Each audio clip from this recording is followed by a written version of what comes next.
Muito bem, irmãos. Vamos continuar nosso estudo e leitura de Lucas. Quero convidar você então a abrir em Lucas capítulo 5, versículos de 1 a 11. Lucas 5, de 1 a 11.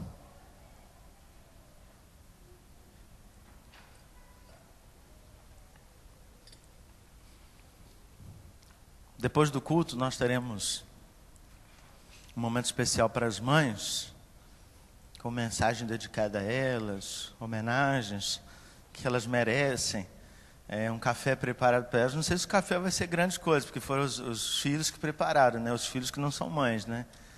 É como lá em casa hoje. O meu irmão fez a farofa, eu vou fazer o arroz e meu pai vai fazer a carne. Que almoço vai ser, não sei, mas vai acontecer. Bem, Deus nos abençoe e ajude.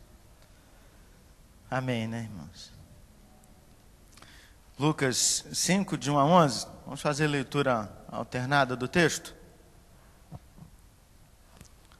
Aconteceu que, ao apertá-lo a multidão para ouvir a palavra de Deus, estava ele junto ao lago de Genezaré.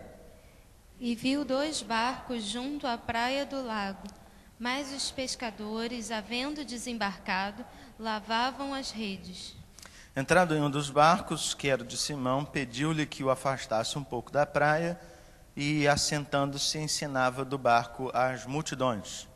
Quando acabou de falar, disse a Simão: Faze-te ao largo e lançai as vossas redes para pescar.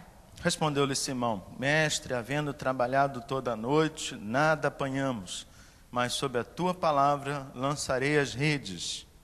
Isto fazendo, apanharam grande quantidade de peixes, e rompiam-se-lhe as redes. Então fizeram sinais aos companheiros do outro barco para que fossem ajudá-los. E foram e encheram ambos os barcos, a ponto de quase irem a pique. Vendo isto, Simão Pedro prostrou-se aos pés de Jesus, dizendo: Senhor, retira-te de mim, porque sou pecador. Pois, à vista da pesca que fizeram, a admiração se apoderou dele e de todos os seus companheiros. Bem como de Tiago e João, filhos de Zebedeu, que eram seus sócios. Disse Jesus a Simão: Não temas, doravante serás pescador de homens. Lê comigo. E arrastando eles os barcos sobre a praia, deixando tudo, o seguiram. Vamos orar mais uma vez? Maravilhoso, bom Deus, nós acabamos de ler a Tua palavra e nós pedimos que o Senhor abra o nosso coração para entendermos o que o Senhor tem para nos dizer, que a Tua palavra fique gravada, Deus. Por mais que seja um texto que muitos de nós já conheçam há bastante tempo, que o Evangelho do Senhor produza em nós surpresa e impacto na nossa vida, mudando o que precisa ser mudado, transformando-nos para a honra e glória do Senhor. É em nome de Jesus que nós pedimos e nós agradecemos. Amém. Algumas questões relevantes que eu queria pensar com você. Primeiro, a gente lembrar o contexto anterior. Jesus saiu da sinagoga, estava ensinando lá, expulsou o demônio de um rapaz que participava do culto, normalmente, como se fosse algo que ele repetisse isso muitas vezes. Ele sai dali, cura a sogra de Pedro, e logo depois uma multidão o cerca e pede para que ele fique ali. Só que Jesus diz para essa multidão que ele precisa ir e pregar o evangelho também nas sinagogas da Judéia e ir para outras cidades. Jesus tem claramente a ideia de seu ministério. Há uma multidão cercando Jesus para ouvir a palavra de Deus, e ele está junto ao lago de Genezaré. E é importante que Jesus, vamos lembrar que o lago de Genezaré é o mar da Galileia, que também é o mar de Tiberíades. Ele recebe vários nomes, provavelmente porque ele está falando a partir da posição mais perto de Genezaré. Então, por isso que ele recebe o nome de Lago de Genezaré. Bem, Jesus está ali, tem uma multidão apertando ele, esperando que ele fale coisas que são importantes e edificantes para a vida delas. E ele vê os barcos parados, né, junto à praia do lago. E os pescadores desembarcaram, estão lavando as redes. Repare que você precisa visualizar esta cena. Jesus chega, está ali, os pescadores estão lavando as redes, e ele pede para usar um dos barcos como um púlpito, para ficar mais alto, para falar com as pessoas. E Jesus começa a pregar, e prega, e chama as pessoas. Há uma ideia muito interessante dos pescadores lavando as redes, porque pescador só lava a rede no final do expediente, no final do trabalho. Então, é preciso a gente ter a noção de que o texto está aqui, ele tem uma lição prática para nós. A única coisa que a gente não pode se pegar apenas é o fato de que Jesus foi lá e mandou eles pescarem, e acontece um milagre, que é deles pegarem uma grande quantidade de peixes. Há vários milagres no texto, e a gente precisa visualizar cada um desses milagres. Há toda uma linguagem também metafórica. Por que Lucas tem a preocupação de registrar que eles estão lavando as redes? Lavar as redes eu terminei meu trabalho, agora eu vou para casa descansar. Acabou a minha tarefa. Pedro, assim como as outras pessoas, estão ali agora ouvindo o que Jesus está dizendo. Ele está no barco de Pedro. Versículo 3 diz, entrando em um dos barcos, que era o de Simão, que Jesus foi chamá-lo de Pedro. Jesus usa o barco de Pedro para fazer de púlpito e pregar às pessoas. Há uma conexão clara entre o que Jesus está pregando e o exercício prático depois, que é ir pescar. Talvez, não sei se isso que acontece com você, mas na minha cabeça, durante muito tempo, parece que Jesus chegou ali e logo mandou Pedro, observou que ele chegou com o barco vazio e mandou ele ir de volta pescar. Não é isso que faz. Pedro senta junto com as outras pessoas, ouve o que Jesus está ensinando, ouve o que Jesus está pregando, e depois do sermão, depois do ensino, depois que Jesus usou o barco para ensinar, vem a lição prática, e aí que a gente entende a conexão do Evangelho. O Evangelho não é algo que a gente ouve para aprender. Eu sempre escuto os crentes falando isso. Eu vou para a igreja porque eu preciso aprender mais. Puxa, a gente parece um pote, né? Que vai enchendo de conhecimento, e vai aprendendo. Mas você olha para a vida das pessoas e parece que às vezes não muda muita coisa. Então, conhecimento por si só não muda a nossa vida. É necessário que você aprenda alguma coisa hoje que você coloque em prática. Hoje é o Dia das Mães, certo? Acho que não é o Dia das Mães hoje. Vamos voltar a fita. Hoje é o Dia das Mães, certo? Isso. O que se espera de um filho no Dia das Mães?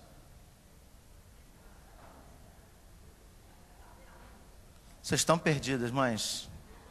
Com esses filhos, nem eu queria ser mãe. O que se espera de um filho no Dia da Mãe? Não sei. Um abraço, companheiro. Só isso? Mas é só no Dia das Mães vocês esperam alguma coisa dos filhos? Então vem o filho no Dia das Mães, né? Acho muito interessante. Se sair de casa hoje, aí passei numa rua principal, aquele monte de flor vendendo lá, aqueles vasinhos, R$1, R$2, R$3. Filho, mesmo que seja duro, deve ter R$1 para comprar uma flor para uma mãe. Mas eu fico pensando assim, gente, é muito estranho para mim essa coisa da conexão do último dia. Parece que tem aquele filho que lembrou, acordou e falou assim, caramba, hoje é dia da mãe, não comprei nada para minha mãe. Ou seja, falta às vezes no filho aquela expectativa de, puxa, domingo que vem é dia das mães, então eu vou convidar minha mãe para almoçar aqui, tal. Tem filho que tem um cara de pau que deixa a mãe fazer tudo também. Mas há uma outra questão, é que às vezes chega amanhã não é dia das mães, tá, mãe? Então, hoje à noite eu tenho que fazer a marmita para o filho. Porque já acabou o tempo de princesa, já virou abóbora, já volta para a rotina. Ou seja, parece que pelo menos um dia entre 365, o filho precisa virar para a mãe e honrá-la, e falar palavras de carinho, e aquelas coisas todas. Por isso que eu perguntei, o que você espera do seu filho? Um abraço? Pois ele deveria fazer isso todos os dias. Não deveria ser surpresa. A conexão prática é quantas notícias a gente vê de filhos que odeiam seus pais. Essa é a realidade. E mais, não é que simplesmente odeia. Quantos filhos aqui presentes desonraram seus pais durante sua vida? E muitos desses filhos, vamos partir assim, conhecem o Evangelho de cabo a rabo.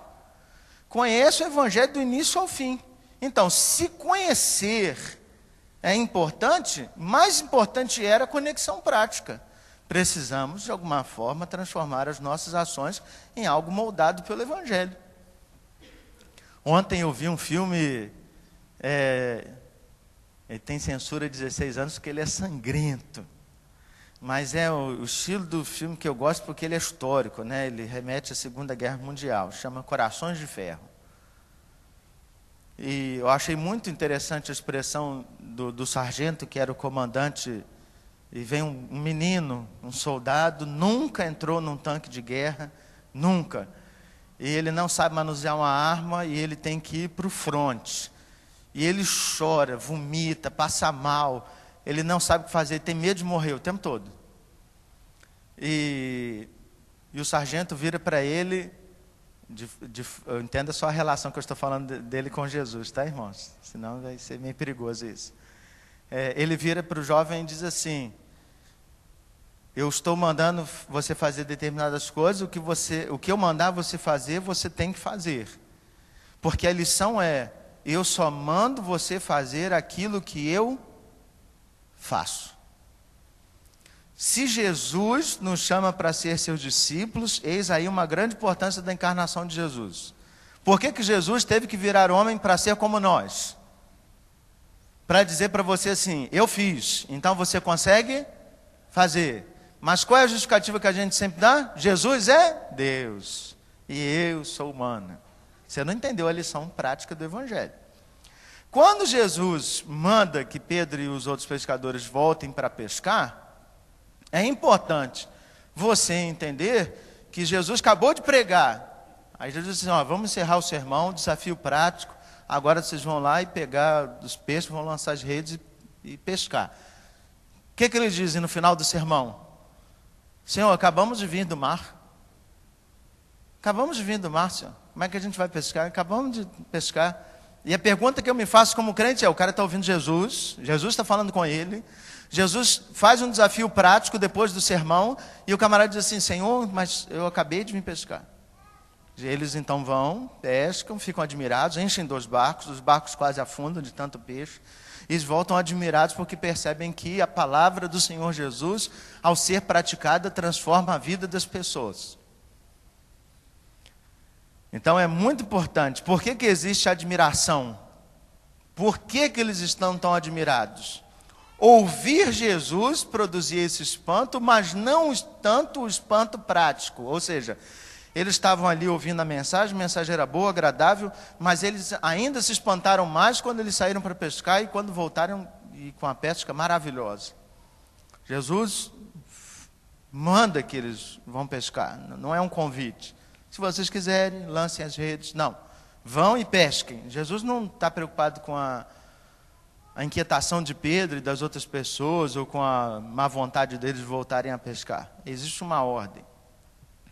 Esse texto, então, tem um aspecto, um desafio prático para mim, que me chama muita atenção, e talvez seja esse o foco principal, mas antes da gente chegar lá, tem algumas coisas que a gente precisa trabalhar, e a primeira delas é um negócio chamado rotina. Rotina é excelente. A gente precisa todo dia de hora para levantar, certo? Vamos fazer um sermão interativo, irmãos? Tá, hoje é dia das mães. Ok? A rotina é um perigo, certo? Isso. Não precisa falar alto não, só responder já está bom. Todos nós vai dar um volume legal. Então, a rotina é um perigo. Você acorda todo dia, aí alguém tem a rotina, né? Um levanta, gosta de escovar o dente primeiro, depois tomar o café, sem falar nenhuma palavra. Eu não estou fazendo nenhuma referência à minha casa, estou supondo. E o outro levanta, gosta de tomar café, escovar o dente depois. Nesse momento não pode dar beijo em ninguém, né? Porque o cara levanta aquele bafo de dragão. Então, se um escova o dente depois, outro escova o dente antes, há incompatibilidade. Então, tem que acertar a rotina e tal. E aí pega, toma café, o outro não gosta de tomar café, há uma rotina. Então, quando se casa, precisa definir uma rotina. Aqui a gente levanta tal hora, toma café, arruma, tal, sai tal hora para o trabalho. A gente chega a tal hora, tal, roupa para lavar, passar, cozinhar, aquela coisa toda, marmita. Então, essa é a rotina. Qual o perigo da rotina? A rotina nos torna mecânicos.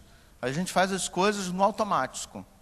Você sabe que você levanta, você não sente mais. Se você fosse reclamar do ônibus todo dia que você entra no ônibus, você vai morrer reclamando, estressado, porque todo dia o ônibus tem problema, todo dia o BRT tem problema, todo dia a Avenida Brasil para, né, Alain? Todo dia há engarrafamento, todo dia. O dia que está pior, você reclama. Mas você está acostumado com aquela rotina. Demora 1 hora, 2 horas para chegar no trabalho, tal. A rotina, ela é importante, mas ela às vezes nos escraviza e torna as coisas muito mecânicas. A gente tem rotina.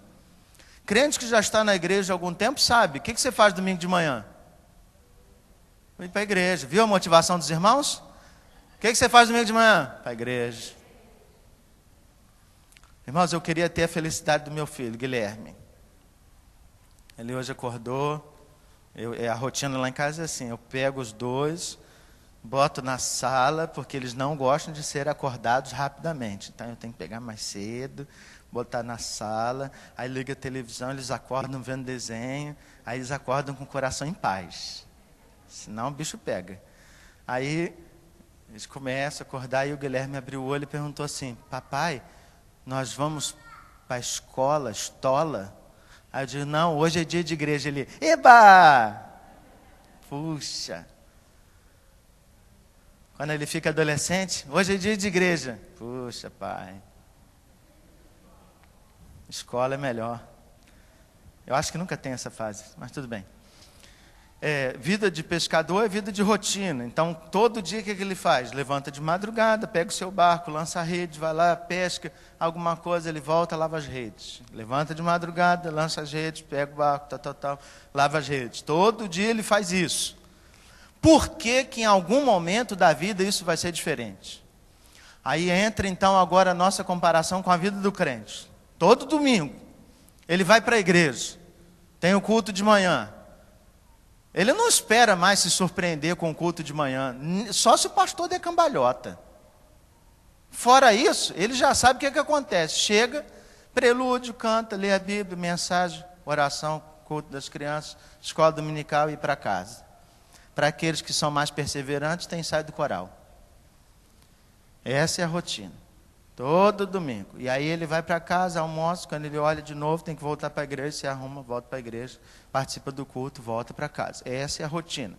Irmãos, o problema dessa rotina é que a gente senta para ouvir o sermão. Então repara, Pedro estava nessa rotina, junto com os outros pescadores, ele sentou para ouvir Jesus falar, e Jesus mandou ele fazer alguma coisa que já estava na rotina dele. O que é que ele disse? Senhor, não tem surpresa nenhuma fazer alguma coisa que está na minha rotina. Eu acabei de fazer isso, não há surpresa. O que tem de surpreendente de ouvir a palavra de Deus todo domingo? Talvez por dever ou por temor a Deus, você diga assim, não, pastor, sempre é impactante ouvir a palavra do Senhor. Sempre, pastor, teremos que ter no nosso coração. Quantos domingos você assume um desafio prático para a sua vida? Hoje eu vou sair da igreja, vou consertar meu relacionamento com meu irmão. Hoje eu vou sair da igreja, eu prometo ler a Bíblia. Hoje eu vou sair da igreja, eu vou fazer profissão de fé. Hoje eu vou sair da igreja, eu prometo fazer a lição do discipulado. Quem tem ouvidos, ouças, né? Os alunos do discipulado. Eu prometo fazer isso, prometo fazer aquilo. Então quem? Poucos. Parece que a rotina nos mata, a gente continua ouvindo as palavras de Jesus, e há um desafio prático de Jesus nos chamar, de mandar fazer as coisas, mas parece tecnicamente que muitas coisas não mudam. Qual é o risco da rotina? E como é que a gente reage a isso? Há uma coisa então que eu queria lembrar. Hoje as crianças não brincam mais de brincadeira de roda, né? Mas eu acho que nem era isso muito no meu tempo. Mas no meu tempo eu peguei algumas brincadeiras de roda, eu não sei todas não. Eu sou péssimo de memória, até esqueci as musiquinhas, essa eu tive até que olhar na internet para lembrar. Mas eu lembro que a brincadeira do mestre, o mestre perguntava assim: farão tudo o que o seu mestre mandar? E os irmãos brincaram disso, hein? Tiveram infância, hein? Interessante. E se não fizerem? Isso, que beleza. Aí você não fez aí? Isso. Quem nasceu aí depois da década de 90 nem sabe o que é isso. Sabe? Você é velho então, você está registrado errado. Muito bem. Então, o mestre mandou dar um bom dia para o idoso. Aí você chega para o idoso, bom dia. Não vou fazer isso não. Aí você toma o bolo. O último a voltar, né, ganhava o bolo, que é o tapa na mão. E tinha a ideia do tapa mais leve até o tapa mais pesado, né? Como é que chama o tapa mais pesado?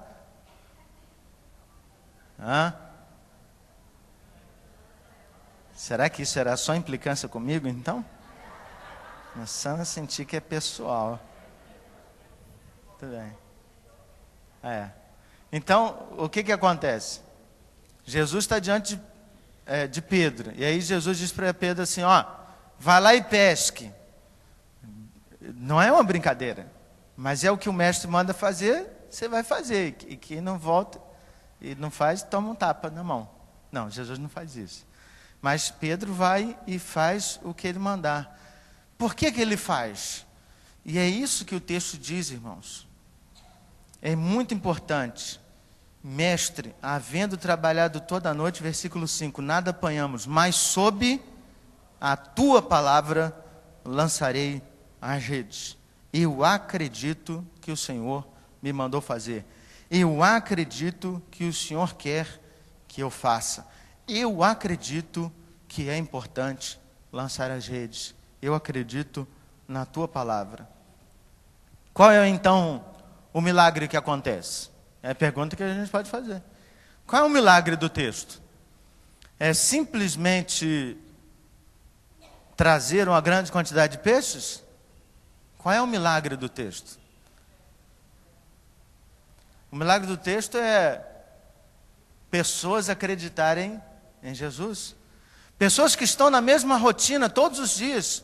Pessoas que fazem as mesmas coisas todos os dias. E quando você pensa na relação que a pescaria tem com o Evangelho, você acredita mais ainda. Se você ler Mateus capítulo 13, a partir do versículo 47, você vai ver que Jesus compara a pregação do Evangelho, o reino dos céus, com uma rede. E ele diz assim, porque o reino dos céus é como uma rede lançada. E aí, quando a rede é lançada, ela traz peixes, pequenos e grandes, tal. De quem é o trabalho de separar o peixe que serve e o peixe que não serve? Do Senhor. O nosso papel é lançar as redes. Se você então entende que a partir dali Jesus vai fazer um convite para Pedro e para outros discípulos, que vão ser discípulos de Jesus, que eles não mais serão pescadores de peixes, mas pescadores de homens, o que Jesus está dizendo para Pedro é assim, quando eu mandar você lançar a rede, você lança. Acredita que as coisas vão acontecer. Mas a única coisa que Jesus não está preocupado é com a quantidade de peixes. Jesus está falando assim, você a partir de agora, você vai lançar a rede que é o Evangelho. Você vai pregar o Evangelho, e quando você pregar o Evangelho, você vai se assustar com as pessoas que virão por conta da pregação do Evangelho. Mas você precisa acreditar, senão você não lança a rede. Eu acho que o problema não é que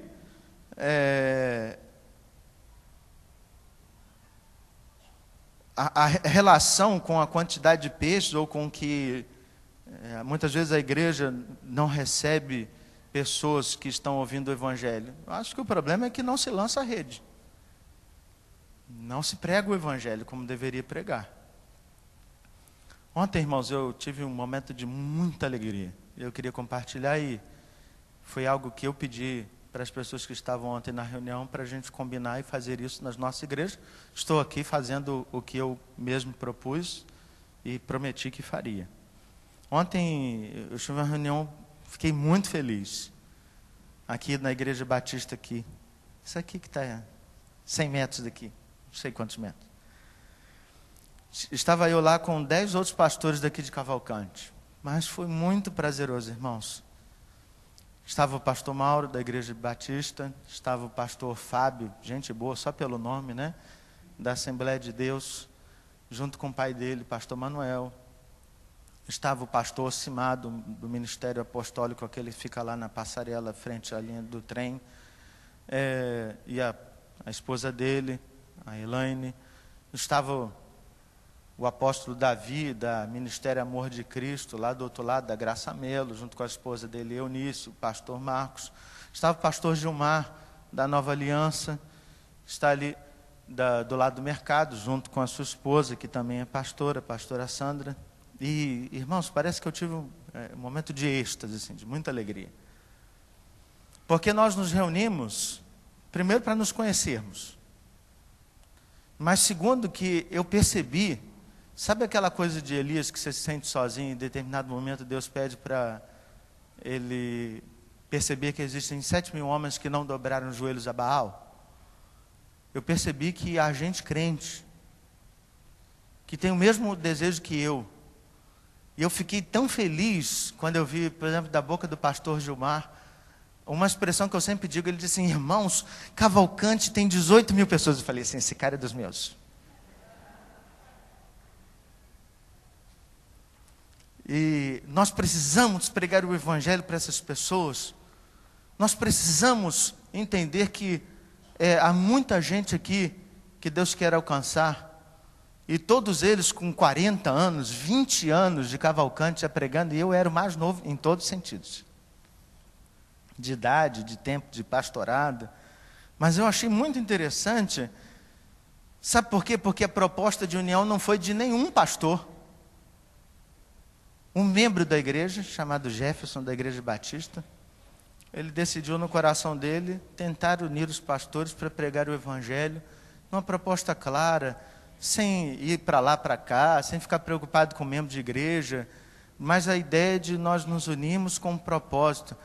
A Igreja Presbiteriana vai fazer ação social, manda o convite para todas as igrejas para que elas possam participar, para não marcar nada no mesmo dia. Irmãos, eu fiquei assim, com muita alegria no coração, saí daqui radiante, assim, dando pulos de alegria. Minha esposa perguntou: e aí, como é que foi a reunião? Eu falei: foi excelente, maravilha. Por quê? Porque, irmãos, Deus está nos chamando a atenção, e não só chamando a atenção nossa da Igreja Presbiteriana, mas chamando a atenção de todas as igrejas daqui, que é preciso lançar as redes. Fantástico isso. Fantástico perceber que a sua oração é a oração do seu colega pastor, que é a oração do outro, que é a oração do outro, que é a oração do outro. E você fica assim: uau, como Deus é maravilhoso. É a lição prática do Evangelho. Nós precisamos sair e pregar o Evangelho. Nós precisamos ser vistos como povo de Deus. Há uma ilustração ontem que o pastor Gilmar usou, porque foi ele que trouxe a palavra a todos nós. Achei muito interessante. Ele disse: às vezes a igreja parece um saco de batatas. E se rasga o saco e as batatas rolam pelo caminho, né? Ele falou assim: mas Deus nos chamou para ser purê de batata. Primeiro, Deus esquenta a gente e a gente fica bem maleável, né? Aí Deus nos amassa, mistura tudo, joga um creminho de leite, quem gosta, e aí fica bem mais gostoso. Bota um salzinho, e aí não tem mais cara de nenhuma igreja, mas tem cara de batata, tem gosto de batata, vive como batata, alimenta como batata.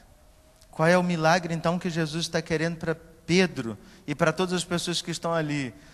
Irmãos, muitas vezes as pessoas leem esse texto dizendo assim: se está faltando peixe na tua casa, Deus te promete que se você lançar as redes, Deus vai encher teu barco, e o barco vai quase afundar por causa da quantidade de peixe. Meu irmão, Deus não está preocupado com isso. Deus te chamou para que você lance as redes e pregue o Evangelho.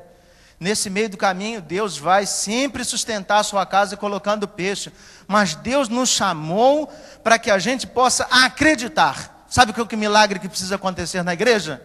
É dos corações duros de muita gente que está na rotina do Evangelho, seja inflamado pelo poder do Espírito Santo, que as pessoas voltem a acreditar que há esperança, que existe envolvimento, que é preciso engajamento, que a gente pode acreditar que a pregação do Evangelho é algo que surte efeito na vida das pessoas.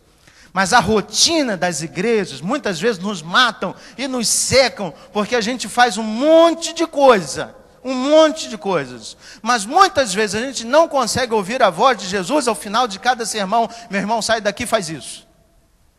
E aí, porque você não ouve isso, ou às vezes você até ouve, a única coisa que você tem para dizer para Jesus é: Senhor, eu trabalhei a noite toda, eu lancei as redes, eu já fiz isso durante essa semana e não funcionou. Quantas vezes você pregou o Evangelho e não aconteceu nada? Mas isso não é algo possível quando se prega o Evangelho. Vamos voltar à ilustração. O que Pedro fez a noite toda? Tentou pescar peixe por conta própria. A diferença é, vai que agora eu estou te mandando pescar. E ele consegue pegar. Muitas vezes o Evangelho que pregamos não tem nenhum resultado. Por quê? Você foi sozinho. Não foi sobre as ordens de Jesus. Não fez o que ele mandou fazer, não jogou no lugar certo, não jogou a rede do tamanho certo, não usou as palavras corretas. Não culpe Deus, o problema é sempre nosso. O milagre, irmãos, é eu ver as pessoas após cada sermão dizendo assim: pastor, hoje eu aprendi que o desafio prático é fazer isso. Eu queria então partir para o desafio prático, para a gente concluir. Primeiro, duas aplicações. Se eu tenho uma coisa para pedir cuidado a você, cuidado com a rotina. Eu não quero constranger ninguém, mas você que lê a Bíblia, qual é o desafio da rotina de ler a Bíblia todo dia? Lê por ler. Você lê todo dia. 1 capítulo, 2, 3, 5, 10. Aí você está vivo aqui na igreja 40 anos, já passou 40 anos você lendo a Bíblia. Você já leu a Bíblia 40 vezes. Você sabe tudo, mas qual é o problema da rotina da leitura bíblica? Não ouvir Deus. Não ouvir Deus. É de você ler a Bíblia, saber o texto de cor, mas nunca se fazer a pergunta: o que Deus está me dizendo? O que esse texto tem a ver com a minha vida? Por que Deus colocou esse texto diante de mim? Será que os textos estão na Bíblia só para nos impactar? Eu tenho mandado o texto do Desafio 15/24 para várias pessoas, e às vezes eu recebo o retorno assim: pastor, esse texto falou profundamente para mim. A pergunta é: falou e você fez o quê? Que às vezes você leu e diz assim: puxa, para mim, guardei. Não produziu nada. Segunda aplicação é que se você está ouvindo que Deus está falando com você, o que Ele está te mandando fazer? Ele está te mandando fazer alguma coisa, não é só guardar. Precisa mudar, precisa corrigir, precisa ter alguma postura. E se tem um desafio prático desse texto de Lucas, capítulo 5, versículo de João 11, lance as redes. Lance as redes. Que redes? Prega o Evangelho, meu irmão, prega o Evangelho. E para pregar o Evangelho você não precisa ser pastor. Eu vejo crentes aqui, pessoas que estão na igreja, aqui, eu olho para elas e vejo. Chegaram ontem, estão há um mês, já participaram de alguns domingos. Você pode pregar o Evangelho? Claro que pode, estou dizendo para você, claro que pode. Quando Jesus chamou Pedro, quanto que Pedro conhece desse Evangelho? Quanto Pedro tem de experiência? 1 hora de aula. Acabou o sermão, Jesus vira para Pedro e diz assim: agora você vai e lança as redes, você está transformado agora em pescador de homens. Se eu sou Pedro, pergunta assim: como? Como? Eu nem fiz seminário, Senhor. Eu nem participei da escola dominical ainda. Como? Como? Lança as redes. Você tem que lançar as redes. Esse é o desafio prático. Meu irmão, eu tenho pedido um milagre para a minha vida e para a vida dos meus irmãos. É que a gente não caia na rotina abandonando o Evangelho do Senhor Jesus. Infelizmente, eu vou dizer que eu vejo muitos crentes muito na rotina. Vivem a mesma vida, estão agora na hora do sermão apáticos. Apáticos, olhando para o vazio, pensando na morte da bezerra, se é que tem alguma bezerra. Estão olhando para o nada, preocupados em um monte de coisa, talvez não prestando nem atenção. Se eu fizesse a pergunta de que é a última frase que eu falei, nem lembre. Rotina, deixou cair na rotina. E o pedido de milagre que eu peço a Deus é: Senhor, que a gente, ao acabar de ouvir uma palavra tua, o teu evangelho, a gente escute o Senhor nos dizer assim: agora, você entra no barco, eu saí do barco, você entra no barco e lança as redes. Lança as redes, porque é preciso lançar as redes para pregar o evangelho. É preciso lançar a rede porque há muita gente lá fora que não ouviu o evangelho ainda. É preciso lançar a rede. Se eu pudesse pedir alguma coisa para você e fazer isso em nome de Jesus, é que nesta semana você mirasse nos peixes e lançasse as redes. Deixa as discussões que não tem nada a ver de lado. Foca até no seu trabalho, onde você estuda, em lançar a rede. Prega o evangelho. Se você não fizer isso, hoje foi só mais um dia de rotina na sua vida. Só mais um dia de rotina. Mas que não seja assim. Que Deus te abençoe e te ajude. Amém. Vamos orar para encerrar o culto desta manhã. E quero agradecer a Deus pela vida das mães que estão aqui presentes. Que Deus abençoe vocês. Não é fácil ser mãe. Não sei o que é ser mãe. Só não é muito difícil ser minha mãe, mas as outras deve ser bem difícil. Hoje de manhã eu brincando com a minha mãe, falei assim: parabéns pelo filho que a senhora tem, parabéns. Aqui, é só gaiatice, tá, irmãos? Vamos agradecer a Deus pelos aniversários que tivemos. Tivemos aniversário de casamento no dia 8 do Andrade e da Leia, e ontem foi aniversário da Paula e do Eduardo, aniversário de casamento. Então vamos agradecer a Deus pela vida deles. Quem já é mais antigo de igreja, né, conhece a Dona Firmina. A Dona Firmina está aqui conosco hoje. Essa senhora bonita aqui, perto dessa porta aqui, essa senhora bonita ali, de cabelo branco. Isso. Estão com as cães mais alvas que a neve. Esse sinal de experiência. Então, Dona Firmina está aqui conosco, dá um abraço nela. Ela estava com muita saudade da igreja e, pela graça de Deus, ela está aqui conosco hoje. Então, vamos agradecer a Deus também por isso. Vamos ficar em pé? Você que nos visita, você que participa do culto pela internet, muito obrigado pela sua participação, que Deus abençoe. Depois do culto nós vamos descer, há um momento de homenagem para as mães lá embaixo. Então, prioridade para sentar é das mães. Mães não vão servir, mães não vão trabalhar, só vai fazer aquilo que tem que fazer, né? Levantar para beber água, ir no banheiro, isso é coisa sua, você faz. O resto deixa que a gente faz. E os filhos é que vão trabalhar. Então são todos convidados para ir lá. À noite nós temos culto aqui, então você está convidado também às 18h30 para participar do culto ao Senhor. Que Deus te abençoe. Vamos orar. Maravilhoso, bom Deus, muito obrigado pelo dia de hoje, obrigado pelo Dia das Mães. Esse é dia de muita alegria para quem pode celebrar com sua mãe, mas também é dia de tristeza para aqueles que lembram, Deus, das suas mães que se foram. Porque o Senhor as tomou para si, ou porque estão distantes, ou porque há impeditivos para a celebração deste dia. Mas de qualquer forma, Senhor, não podemos deixar de agradecer ao Senhor, porque o Senhor escolheu uma mãe para que pudéssemos vir a este mundo. E nós agradecemos ao Senhor a vida, assim, de nossas mães. Muitas mulheres nem tiveram filhos do seu próprio ventre, mas são mães de muitos filhos, porque cuidam deles com coração, com preocupação de mãe, e nós agradecemos isso.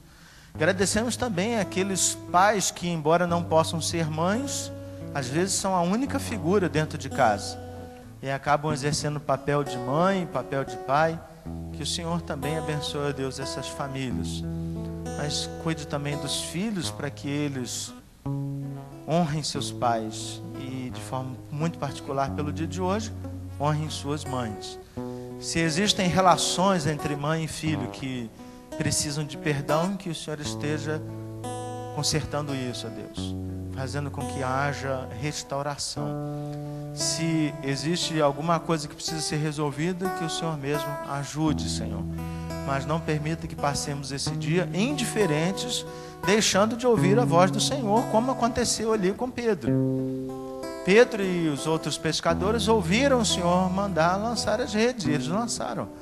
E assim, da mesma forma, todas as vezes que abrimos o Evangelho do Senhor, o Senhor nos manda fazer determinadas coisas, e que o nosso ouvido então esteja atento à ordem do Senhor. Abençoa, Senhor, as nossas famílias, abençoa esta igreja, abençoe o bairro de Cavalcante, abençoe os nossos amigos pastores de outras comunidades, que o Senhor os abençoe, abençoando também essas comunidades. Nós pedimos a Deus que o Senhor também abençoe aqueles que nos visitam nesta manhã, que seja assim uma manhã prazerosa, alegre, e faça bem ao coração, não pelo simples fato de estarmos aqui, mas por ouvirmos a Tua voz, por sermos chamados pelo Senhor a sermos discípulos do Senhor Jesus em tudo que fazemos. Abençoa-nos. Em nome de Jesus nós pedimos e nós agradecemos. E que a graça e a paz do nosso Senhor e Salvador Jesus Cristo, o amor de Deus, o nosso eterno bendito e único Pai, o poder, a comunhão e a doce consolação do Espírito Santo, sejam com todos nós irmãos e com todo o povo de Deus espalhado por toda a face da terra, não só hoje, mas pelos séculos dos séculos.